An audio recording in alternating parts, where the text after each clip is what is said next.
Look, he actually did rise. This changes everything. It does present somewhat of a challenge. Well, it really all depends. On us. And them. And whatever becomes of all of this. We still have influence, even after this. This only makes a difference if it's true. And it is true. So we create a little doubt. Maybe today it appears to be true. To those who just saw it anyway. To those who witness it firsthand, maybe. But in the long run, let's say 100, 1,000, 2,000 years from now, I doubt if anyone will remember it, let alone believe it. So, Sure, we'll start with a lie. A lie. Yes, but there has to be something else. Because a lie doesn't satisfy the emotions. People will always crave an experience. A feeling. Something that drives them to action. Wars have been started. Countries divided. Kings betrayed. All because of a ridiculous emotion. Yes, and the truth will still reach far too many people, even if it is clouded and wrapped in deceit, as long as there is just one, driven by passion. But passion can lose its fire. Emotions can be easily confused. People will always be the problem. And our solution.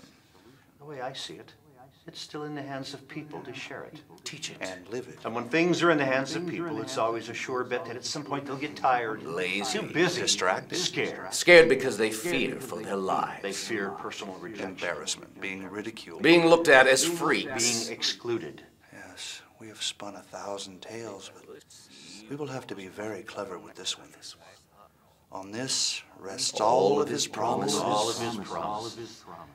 So, we'll have to make them fearful, doubtful. By twisting the facts just a little. And cause them to hate for no real reason. Concoct unanswered animosity. Pass on deep-rooted prejudice from generation to generation. Oh, yes, hatred. Not only directed to them, but dwelling among So them. that even if it were true, by the time it reached the ears of others, those sharing the truth Would be so hated that it wouldn't even matter. No one would listen to them, or want to be like them, or have anything to do with them. And before you know it, they'd just be discarded as self-righteous fanatics. And everyone will focus on their flaws and their humor. And we will direct their attention to the Wrong wrong things, things and to the wrong wrong persons. Taking their eyes off the truth can be just as powerful as a direct lie. We will simply introduce new ways to seek fulfillment. Personal fulfillment. Unveil new gods, so to speak. Mother Nature. Money, power, Self-enlightenment. Chance. Yes.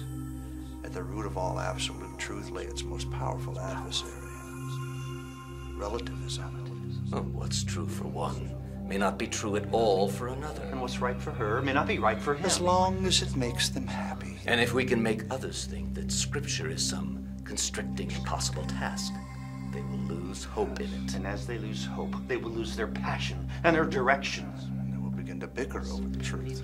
And allegorize it. And start arguing over things like history. Translation. Authenticity. And they will plague themselves with ritual to declare some sense of higher purpose without having any joy. They will create their own stories, develop their own beliefs. That's it. We will introduce religion. To take the place of relationship. And they will cling to it. Instead of him. With a simple distortion. Bitterness and resentment. They will grow to hate one another. And people will become afraid. And religion will fight against religion. And Religion people against religion. people. And And nation nation against against people. nation. And nation against people, nation. and nation against nation. And they will be divided because of their misbeliefs. It will actually come to the point. Those who actually believe what happened here today will be rejected, hated, Considered irrelevant and weak.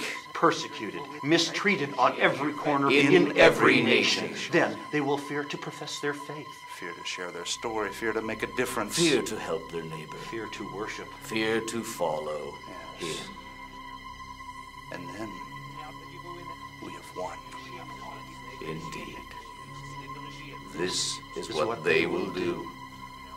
They will hate. And they will lie. And they will live in fear.